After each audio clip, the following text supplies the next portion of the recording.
So welcome back to this course. और आज हम लोग देखने वाले हैं इंट्रोडक्शन टू स्विफ्ट यूआई। ठीक है, स्विफ्ट यूआई क्या है और इसका इंट्रोडक्शन देख लेते हैं हम।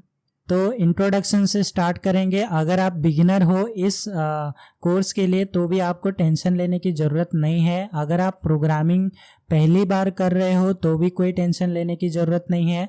At the end of this course आप लोगों को एक ऐप डेवलपमेंट करना आ जाएगा। आप अच्छे से एक iOS full fledged iOS app develop कर सकते हैं यूजिंग स्विफ्ट यूआई। और स्विफ्ट यूआई सीखना बहुत ही आसान है और ये बहुत ही मॉडर्न लैंग्वेज है जहाँ पे लोग स्विफ्ट के कोड के हिसाब से आप ऐप्स बनाते थे बैक अगर आप देखा जाए 2018 तक। तो अभी जो है डेवलपर्स स्विफ्ट से स्विफ्ट यूआई की तरफ शिफ्ट हो रहे हैं। तो आगे आने वाला जो जॉब्स होंगे वो स्विफ्ट यूआई पे ज़्यादा हो सकते हैं अकॉर्डिंग टू स्विफ्ट। ठीक है, तो वैसे ही ऑब्जेक्टिव सी भी थे। ठीक है, ऑब्जेक्टिव सी पहले था, उसके बाद स्विफ्ट आया, तो अभी डेवलपर्स जो है स्विफ्ट में शिफ्ट हो गए। अभी स्विफ्ट यूआई आया है, तो अभी धीरे धीरे जो है डेवलपर स्विफ्ट यूआई की तरफ मूव ऑन हो रहे हैं। तो अगर आप एक अच्छा iOS डेवलपर बनना चाहते हैं तो आप जो है स्विफ्ट यूआई को अच्छे से सीख सकते हैं। ठीक है, और आपका काम बहुत ही आसान हो जाएगा। यहाँ पे आप चाहो तो ये डेफिनेशन पढ़ सकते हो कि स्विफ्ट यूआई है क्या। ठीक है, इंट्रोडक्शन में हम सबसे पहले यही देखेंगे कि ये स्विफ्ट यूआई होता क्या है। तो व्हाट इज स्विफ्ट यूआई, ये क्वेश्चन आपके माइंड में आ रहा होगा। Swift UI is a modern framework developed by Apple. So यहाँ पे जो स्विफ्ट यूआई है ये एक फ्रेमवर्क है जो कि मॉडर्न है, अभी नया नया आया है। ठीक है, जो मॉडर्न फंक्शनैलिटीज़ को लेके चलता है। अब मैं बताऊंगा वो क्या है। ठीक है, तो उसको जो है डेवलप किया है एप्पल ने। और ये क्यों डेवलप किया है? Building user interface across all Apple platforms including iOS, macOS, watchOS और tvOS। ठीक है, तो यहाँ पे जो एप्पल वाले ने क्या किया है, स्विफ्ट यूआई को एक ऐसा मॉडर्न फ्रेमवर्क बनाया है जो हेल्प करे यूज़र इंटरफेस बनाने में। और किसके यूज़र इंटरफेस बनाने में? जो एप्पल के प्लेटफॉर्म्स है, जैसे आईफोन हो गया, आईपैड हो गया, iTV हो गया, ठीक है, मैकबुक हो गया, या ऐसी चीज़ों के लिए जो ऐप्स होती हैं वो बनाने में हेल्प करे। ठीक है, और स्विफ्ट यूआई सीखना बहुत ही आसान है, मैं फिर से बोलूँगा और आपको पता चल जाएगा ये धीरे धीरे। ठीक है, इसको सीखने के लिए आपके पास कोई भी प्री रिक्विजिट की मैं डिमांड नहीं करूँगा, क्योंकि यहाँ पे जो चीज़ें मैं सिखा रहा हूँ अगर आप उसी चीज़ों को फॉलो करोगे तो आप एक अच्छे से iOS डेवलपर बन सकते हो और अच्छा कमांड आपको स्विफ्ट यूआई में मिल जाएगा। It offers a declarative syntax, which means you can describe the user interface and its behavior using a set of easy to understand statements. तो यहाँ पे ये जो स्विफ्ट यूआई है आप लोगों को डिक्लेरेटिव सिंटैक्स प्रोवाइड करता है। उसका मतलब क्या है कि आप जो यूज़र इंटरफेस लिखोगे वो इजी टू अंडरस्टैंड होता है। ऐसे स्टेटमेंट है, जैसे मान लो आपको कहीं पे टेक्स्ट लगाना है, वहाँ पे आपको बस टेक्स्ट लिखना है तो टेक्स्ट आपका आ जाएगा। तो वो देख के कोई भी बता सकता है कि ये एक टेक्स्ट है या फिर यहाँ पे टेक्स्ट लिखा गया है। ठीक है, तो ये होता है डिक्लेरेटिव सिंटैक्स। ठीक है, अगर आपको कहीं इमेज लगाना है तो आप डायरेक्टली इमेज लिखोगे, वहाँ पे इमेज आप सेट कर सकते हो। ठीक है, तो मॉडर्न फ्रेमवर्क हो गया। मॉडर्न प्रोग्रामिंग लैंग्वेज में यही चीज़ें हैं, जैसे फ्लटर में भी आपको ये चीज़ें देखने को मिलेगा और जेटपैक कंपोज में भी आपको ये चीज़ें देखने को मिलेगा। ठीक है, अभी जो भी मॉडर्न लैंग्वेज होते हैं उन सभी में ये चीज़ें आती है। Swift UI handles the underlying complexity of managing the user interface, making development more intuitive and efficient। मतलब कि जो Swift UI है वो UI बनाने की जो कॉम्प्लेक्सिटी होती है उसको और भी आसान कर दिया है और एफिशिएंट कर दिया है। आप लोगों को अगर आप स्विफ्ट में एक टेक्स्ट लिखने जाओ तो उसके लिए बहुत चीज़ें आपको करनी पड़ती है। पहले तो आपको इंपोर्ट करना पड़ेगा जो भी आप लेबल ले रहे हो। फॉर एग्जांपल आपको एक टेक्स्ट बनाना है तो आपको यूआई लेबल लेना पड़ता है। तो एक वेरिएबल बना के आपको पहले तो उसके अंदर आपको वो लेबल स्टोर करना पड़ेगा, उसके बाद ही आप टेक्स्ट को सेट कर सकते हो। प्लस आपको वहाँ पे कंस्ट्रेंट देना पड़ेगा। तो यहाँ पे बहुत सारी चीज़ें हैं आपको स्विफ्ट में करनी पड़ती है एक टेक्स्ट लिखने के लिए, राइट। तो यहाँ पे आपको ऐसा सिचुएशन नहीं है, स्विफ्ट यूआई में बहुत ही आसान है, आपको बस एक टेक्स्ट एक ही लाइन में आपका काम हो जाता है। लेकिन वही कंपेयर करें तो स्विफ्ट में आपको थोड़े 3-4 लाइन के कोड लिखने पड़ जाते हैं, ठीक है। तो ये डिफरेंस है और इसीलिए अभी जो स्विफ्ट डेवलपर्स है स्विफ्ट यूआई की तरफ मूव ऑन कर रहे हैं। अब हम बात करते हैं कि जो स्विफ्ट यूआई है उसके की कॉन्सेप्ट्स क्या है, benefits and advantage of over UI kit. तो यहाँ पे हम लोग यूआई किट से मूव ऑन करके स्विफ्ट यूआई में क्यों जाए, ठीक है। यूआई किट से ऑल्दो आप यूआई किट से भी बना सकते हो यूआई, लेकिन वो स्विफ्ट प्रोग्रामिंग लैंग्वेज को छोड़ के यूआई किट को छोड़ के हम स्विफ्ट यूआई का फ्रेमवर्क क्यों यूज करें, ठीक है। तो यहाँ पे सबसे पहला पॉइंट है डिक्लेरेटिव सिंटैक्स, मेजर चीज जो कि अभी मैंने आपको एक्सप्लेन किया, ठीक है।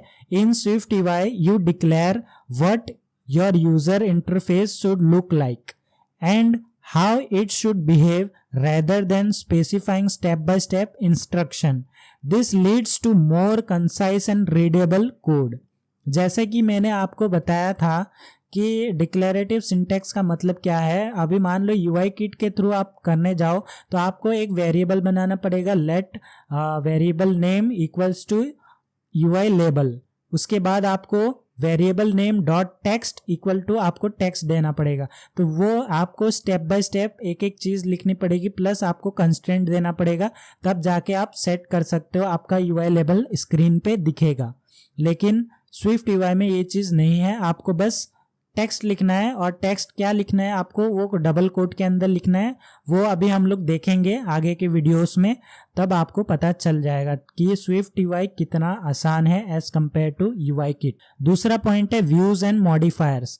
तो यहाँ पे स्विफ्ट यूआई के पास हमारे पास जो व्यूज होते हैं और हम जो भी स्विफ्ट यूआई में लिखते हैं उन सभी चीज़ों को व्यूज बोला जाता है, ठीक है। और उसके कुछ मॉडिफायर्स होते हैं जैसे कि डॉट बैकग्राउंड हो गया, फिर आप उसमें फ्रेम लगा सकते हैं। तो ये बहुत सारी मॉडिफायर्स होती है अलग अलग कंपोनेंट्स यानी कि अलग अलग व्यूज़ के ऊपर, ठीक है। तो आप उसको एक्सप्लोर कर सकते हैं। मैं आप लोगों को बताऊंगा क्या होते हैं मॉडिफायर्स, कैसे यूज़ करना है मॉडिफायर्स को। और आप व्यूज़ और मॉडिफायर्स के कॉम्बिनेशन से आप इतना अच्छा यूआई रेडी कर सकते हैं कि आप सोच भी नहीं पाओगे, ठीक है। Swift UI is built around the concept of views, which are the building blocks of your interface. You compose views by applying modifiers that change their appearance and behavior. तो यहाँ पे मैंने आपको बताया कि एक आपने व्यू लिया है टेक्स्ट नाम का, अगर आप उसमें बैकग्राउंड सेट करना चाहते हैं तो बैकग्राउंड मॉडिफायर आपको यूज़ करना पड़ेगा। आप वैसे अपने हिसाब से जो भी मॉडिफायर लेना चाहे ले सकते हैं आपके यूआई के रिक्वायरमेंट के हिसाब से, ठीक है। तो तीसरा पॉइंट देखते हैं ऑटोमेटिक यूआई अपडेट। तो ये क्या है, बेसिकली जब आप कोड लिखते हो तो आप तुरंत ही आप अपने कोड का चेंजेस देख सकते हो, ठीक है।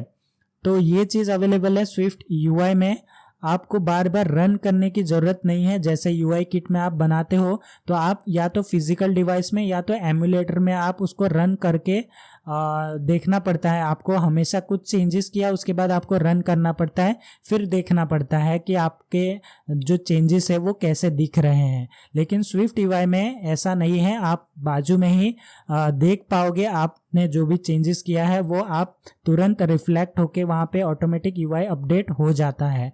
तो ये एक एडवांटेज है। उसके बाद cross platform, you right the UI code once and it works seamlessly across all Apple platform. SwiftUI adapts the interface to each platform's guidelines and features. तो यहाँ पे क्रॉस प्लेटफॉर्म का मतलब ये नहीं है कि आप SwiftUI का कोड एंड्रॉयड में चला सकते हो, ये वाला चीज़ नहीं। यहाँ पे आप एप्पल के किसी भी डिवाइस में चला सकते हो SwiftUI का कोड, ठीक है।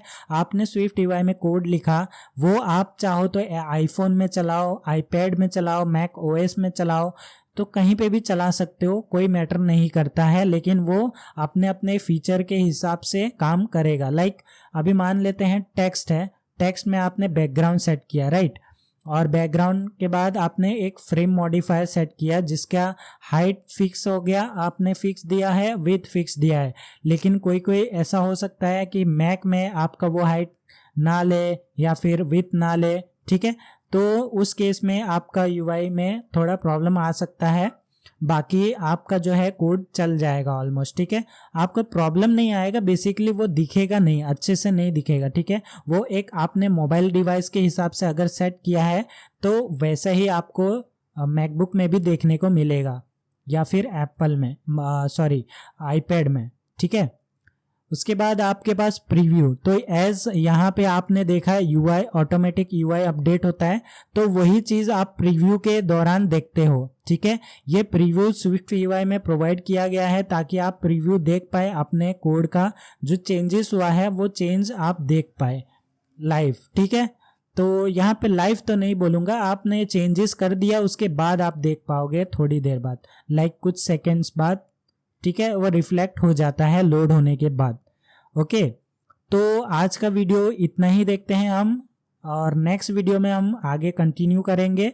और मैं ये कोशिश कर रहा हूँ कि ये वीडियो शॉर्ट हो जाए ताकि आपको बोरिंग भी ना लगे और आपको अच्छे से समझ में आ जाए सारे की कॉन्सेप्ट, प्लस आपको SwiftUI सिखाने का मेरा मोटिव यहाँ पे ये है कि आप SwiftUI और iOS डेवलपमेंट SwiftUI को यूज़ करके बहुत अच्छे से सीख जाए। कोई भी लेआउट दे दे, कोई भी आप लेआउट देख के बना सको, ठीक है।